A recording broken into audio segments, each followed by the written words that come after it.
You built $250 million from nothing, and you never told a single living soul. There was a version of you, not that long ago, in the way that actually matters, who once stood in a fluorescent-lit break room at 4 a.m. and checked a bank balance that read $19 3 days before payday, and did the specific, humiliating math of which bill could be allowed to go late without the lights actually going out. Same hands you have right now, calloused in the same places if you look closely. Same quiet in the chest, the low hum of a person doing arithmetic they never wanted to learn. You remember the exact way that screen took a half-second too long to load, as if the machine itself were embarrassed on your behalf, stalling before it delivered the bad news. Nobody who knows you today knows that man ever existed. And nobody who knew that man back then, the co-workers on that same shift, the manager who wrote you up twice for being 4 minutes late, has any idea what he became. You didn't climb out of that and announce it to the world. You climbed out of it and you went quiet. Quieter, in some ways, than you'd ever been before, as if the silence itself was the proof you'd actually made it. Let me show you why, and what it actually costs a person to carry a beginning that no one around them can see. Everybody who makes it from nothing thinks they'll tell the story, the rise, the grind, the proof, laid out in front of the people who doubted, or worse, the people who never even noticed enough to doubt. It's the fantasy you keep in your back pocket while you're still down there in the dark, checking $19 against 3 days. Someday they'll all know exactly what I did. Someday the story will be told, and it will be told loud, and it will be told in a room with people listening. And then you actually make it, and you discover something strange, something almost nobody warns you about on the way up. The story is more powerful held than told. The moment you announce the climb, it stops being yours and becomes a performance, staged for an audience that will interpret it however serves them, and the performance invites an audience, and the audience changes the air in every room you walk into afterward. The people who knew you before start recalculating. The friend who used to split the check evenly starts wondering, silently, if that's still fair. The people who meet you after start with the number instead of the person, shaking your hand while some part of them is already doing math. Tell it once, and you can never again be fully sure why anyone is sitting across from you, why they laughed at that joke, why they called at all. So you kept the beginning the way you kept those $19, privately, and as fuel, not as a story to be spent. You didn't go silent because you're ashamed of where you started. God, no. If anything, you're more attached to that man than to anything you've built since. You went silent because the start is the single most valuable thing you own, and value, this is the whole lesson of your life, learnt the hard way, learnt late, is something you protect, not something you spend on applause from people who were never there for the $19 in the first place. The first dollar of it was overtime, literally.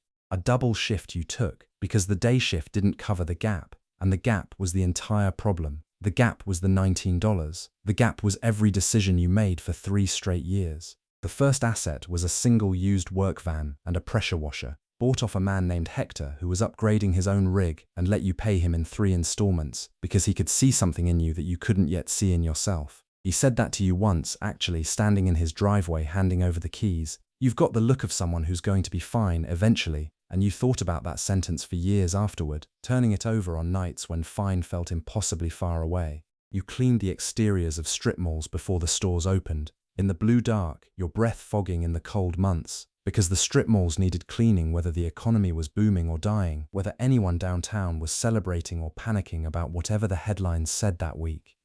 1 van became 3. 3 vans became a crew, 5 guys, then 8, guys you paid fair and on time even in months when fair and on time meant you personally went without. The crew became a company with a real name on real invoices, a logo you designed yourself on a laptop that crashed twice during the process. And one day a buyer, the corporate kind, the kind with a legal team and a due diligence process that took 4 exhausting months, paid you for that company in a wire transfer with a number on it that did not feel real when it hit the screen. You sat in your truck in a parking lot, engine off, for almost 40 minutes, and looked at it. You didn't call anyone. You didn't know who to call. The same truck, the same hands, gripping the same wheel they'd gripped through the whole climb. And then you did the thing that almost nobody who comes from nothing ever manages to do. You did not spend it to prove you'd escaped. You didn't buy the watch you'd sworn, at $19, that you would someday buy. You actually looked at one, in a mall you hadn't been to in years, tried it on, felt the weight of it, and put it back. Instead, you put the money into boring engines. Self-storage, bought from a retiring owner in 3 separate transactions over 18 months. Laundromats, 4 of them, run by a manager you trusted enough to never visit in person more than twice a year. A vending route bought from a man named Sal, who ran it out of a spiral notebook with columns in 3 different pen colors depending, apparently, on his mood that week. Dull, recession-proof, invisible, the exact opposite of a performance. And those engines turned your one lucky exit into a machine that never needed luck again, that kept running through a downturn that wiped out people who'd bought the watch, the car, the house too big for what they actually needed. $250 million, built out of overtime and pressure-washed storefronts and a refusal every single year to let anyone see the number climbing, not your crew, not your family, not the man in the mirror some mornings, who you had to actively remind that this was real, that this had actually happened to him. The house is comfortable and unremarkable, a sentence that would have sounded like failure to the man with $19 and means the entire world to the man you are now. There's a version of you that would have looked at this house, at this life, and felt disappointed. That version doesn't visit much anymore, but when he does, you have to explain it to him all over again. Mortgage gone, pantry full, and you still notice the full pantry every single time. You open that door, and some ancient part of you, the part that never fully leaves the math of the empty one, does a quiet involuntary count and reports back. We're okay, we're okay. You've been rich for years, and that part of you has never once stood down, and you've made your peace with the fact that it probably never will. That it's simply part of the wiring now, a smoke detector that goes off even when there's no smoke, because once, a long time ago, there was. You keep the old bank statement somewhere. Not framed, that would be a performance too, a story told to whoever walked past it. Just kept, folded along the same tired crease, in a drawer you open maybe twice a year, usually late at night, usually for no reason you could fully explain to another person. The number printed on it, $19 and some cents you've long since forgotten, is the only number that ever truly frightened you, and you keep it close on purpose so that the new number, the enormous one, never gets loud enough to make you stupid, never gets to whisper to you that you're different now, better now, safe from the kind of fear that built you.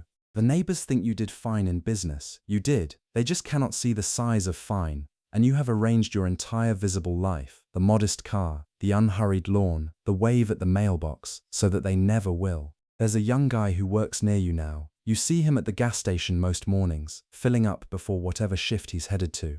And you watched him, one Tuesday, check his account on his phone with a specific expression. The one that arrives on the face a half-second before the screen even loads, that pre-flinch, the body bracing before the mind has the information. You'd know that expression anywhere. You wore it for years, at that same gas station maybe, if the town had one back then. It isn't quite panic, it's something quieter and more corrosive than panic. The look of a person who is not technically broke, but is never ever as far ahead as the math says he should be by now. You know exactly what he's feeling, you know the temperature of it, the way it sits in the stomach and radiates up into the jaw, and you could end it. You could pull him aside right there by the pumps and hand him the shortcut, which boring engines to buy, which performances to stop funding, which version of himself to quietly starve so the other version can eat. You have the map, every fold of it is memorized. You could photocopy it in 5 minutes and hand it over. But you also know, better than you know almost anything else in your life, that the climb is not a set of instructions. It's a thing that has to be survived to be understood. Handed to him clean, before he's ready, it would just be advice, and advice slides right off a person who hasn't yet been broken open enough to absorb it. You know this because someone probably tried to tell you once on a shift just like his, and you didn't hear it either. You don't even remember who it was, which tells you everything about how little it landed. So you say one small true thing instead, quietly, in passing, over the sound of the pump clicking, and you watch him not quite catch it, the exact way you didn't quite catch it from whoever tried to save you time all those years ago. And you let him keep walking his own version of the road. That's the cost of the silence, the part the fantasy never mentions. You get to watch people you might actually care about walk the precise road you walked, exhausted in the exact same places, and you are only ever allowed to leave one small stone where they might, if they're lucky, if the timing happens to be right, step on it and wonder. You drive off before he finishes fueling. You don't wait to see if the small thing landed. It usually doesn't. That's not the point of saying it. You go home at the end of the day with the same hands you've always had. These hands have pressure washed a strip mall window at 5 a.m. and signed a wire transfer that didn't feel real and returned a borrowed ladder to a neighbor who feels vaguely sorry for you. They look exactly the same as they did at $19, same scar on the left knuckle from a mistake with a box cutter in a job you don't even list anymore. Nobody around you has any idea what they've held, what they've signed, what they've built out of nothing while looking, the whole time, like they were building nothing at all. The $19 is part of you, so is the 250 million, and you are the only person alive who knows they are the same story, the same hands, the same quiet, the same refusal to be seen, told across two very different mornings, 20 years apart, in the same low light before the sun comes up. The knowing doesn't make Tuesday easier. The pantry's still full and you still count it, every time, without meaning to. The old statement goes back in the drawer, folded along the same tired crease it's had for 2 decades. Somewhere this week you'll watch someone spend money they don't quite have to look like they've arrived somewhere they haven't, and you'll feel that strange specific distance. The distance between the man performing the arrival and the man who actually arrived and then went completely permanently silent about it. You were both of those men, once, sometimes within the same year. You remember the exact morning you chose which one to become, standing in a parking lot with an engine off and a number on a screen that didn't feel real. So here's the question that now belongs to you. If you came from nothing and told no one and let the whole world underestimate you for the rest of your life, did you keep the secret because of what it costs to share it, or because the climb only stays yours for as long as it stays quiet?